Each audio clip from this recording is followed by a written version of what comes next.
The first night on any new job is always a bit nerve-wracking. You're trying to make a good impression, learn the ropes, and not mess anything up. For me, that first night was at the county morgue. An odd choice, I know, but the pay was good and the hours suited me. My name's Leo, and what happened on my first shift is something I'll carry with me forever. The building itself was old, a relic from a time when architecture had a certain grim grandness.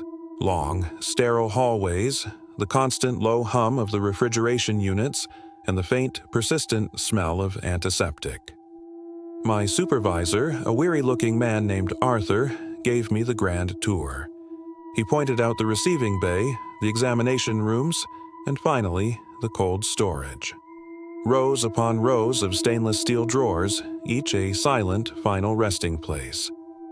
"It's quiet work," Arthur had said, his voice echoing slightly in the cavernous room. "Mostly, you're just doing paperwork, checking temperatures and waiting. The dead don't talk." He gave me a thin smile, then left me to my duties. The first few hours were exactly as he'd described. I sat at a small desk, sipping lukewarm coffee and trying to stay awake while I familiarized myself with the filing system.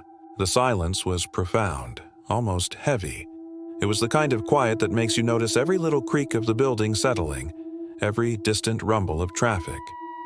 It was around 3 a.m. when I first heard it. A soft, rhythmic sound. Tap, tap, tap. I froze, straining my ears. It was faint, but unmistakable. It sounded like someone knocking. I stood up and walked slowly down the main corridor, my footsteps sounding unnaturally loud. The sound seemed to be coming from the cold storage room. My heart started to beat a little faster. This had to be a prank, right? The classic new guy hazing ritual. Arthur probably had a buddy hiding somewhere trying to spook me. I pushed open the heavy door to the cold storage. The blast of cold air hit me, raising goosebumps on my arms. The humming of the coolers seemed louder in here. Tap, tap, tap. It was clearer now. It was coming from one of the drawers, specifically one in the middle of the third row. A small bead of sweat trickled down my temple despite the cold. I walked toward the sound, my breath misting in front of me. This was an elaborate prank. It had to be. I stopped in front of drawer C7. The knocking was coming from right inside. It was steady, insistent. Tap, tap, tap. A part of me was annoyed. Okay, guys, very funny. You got me. The other part, a small primal part, was terrified. My hand trembled as I reached for the handle. I took a deep breath, steeling myself to find one of Arthur's friends grinning back at me. I pulled. The drawer slid out with a smooth, metallic whisper. The sound was deafening in the silence that followed. The knocking had stopped. Inside, on the cold metal slab, lay a body under a white sheet. That was normal. That was expected. What wasn't expected was the tag tied to the big toe. I leaned closer, my curiosity overriding my fear for a second. The name on the tag was written in neat black ink. Leo Vance. My name. My blood ran cold. This wasn't possible. It was a joke. A sick, elaborate joke. My hands were shaking uncontrollably now. With a sense of dread that felt like a physical weight, I reached for the corner of the sheet. My fingers felt clumsy, numb. I had to see. I had to know. I pulled the sheet back, and I screamed. The face, staring up at the ceiling, pale and lifeless, was mine. Every detail was perfect. The small scar above my left eyebrow from when I fell off my bike as a kid. The way my hair fell across my forehead. The slightly crooked nose from a high school football game. It was me. An older version, perhaps, with a few more lines around the eyes, but unmistakably me. The clothes were even the same. The dark blue security uniform I was wearing right at that moment. I stumbled backward, hitting the opposite wall of drawers with a loud clang.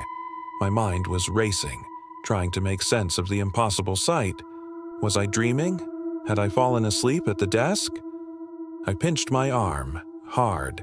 The sharp sting of pain was real, frighteningly real. My gaze darted from the body in the drawer back to my own hands, my own uniform. I was here, standing. And yet I was also there, lying on that slab. The world seemed to tilt on its axis. The air grew thick, hard to breathe. The steady hum of the cooler sounded like a roar. Then a new sound cut through the noise. A slow, creaking sound from behind me. I spun around, my heart pounding against my ribs like a trapped bird. Drawer C7, the one I had just opened, was slowly, impossibly, sliding shut on its own. It closed with a soft, final click that echoed the finality of a coffin lid. My legs gave out, and I slid down the wall to the cold floor. I just sat there, shivering, staring at the drawer that held my own body. The prank theory was shattered. This was something else, something unnatural and terrifying. How could this be? Was it a premonition? A warning? Was I losing my mind? The lines between reality and nightmare had completely blurred. I felt a strange detachment, as if I were watching a movie about someone else. But the cold floor, the smell of antiseptic, the bone-deep chill, it was all real. I don't know how long I sat there. It could have been minutes or an hour. The passage of time had lost all meaning. Eventually, the instinct for self-preservation kicked in. I had to get out. I scrambled to my feet, my legs still shaky, and fled from the cold room, not daring to look back. I didn't stop running until I burst through the main doors and into the pre-dawn light. The cool morning air felt like a slap in the face, bringing me back to some semblance of reality. I didn't clock out. I didn't grab my coat. I just ran. I ran until the sun was fully up, painting the sky in shades of orange and pink. I never went back to the morgue. I couldn't. I called in and quit, giving a vague excuse about a family emergency. Arthur didn't ask any questions. Maybe he knew, or maybe he just didn't care. To this day, I can't explain what happened. Sometimes I wake up in a cold sweat, the sound of that rhythmic tapping echoing in my ears.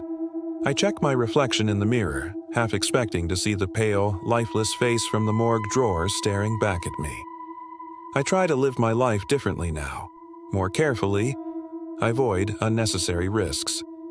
I look both ways twice before crossing the street, because I can't shake the feeling that drawer C7 is still there, waiting for me.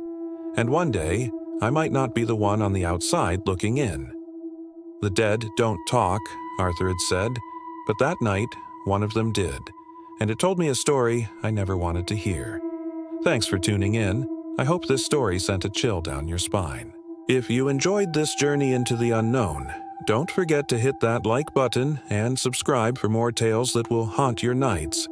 Stay safe out there and check back soon.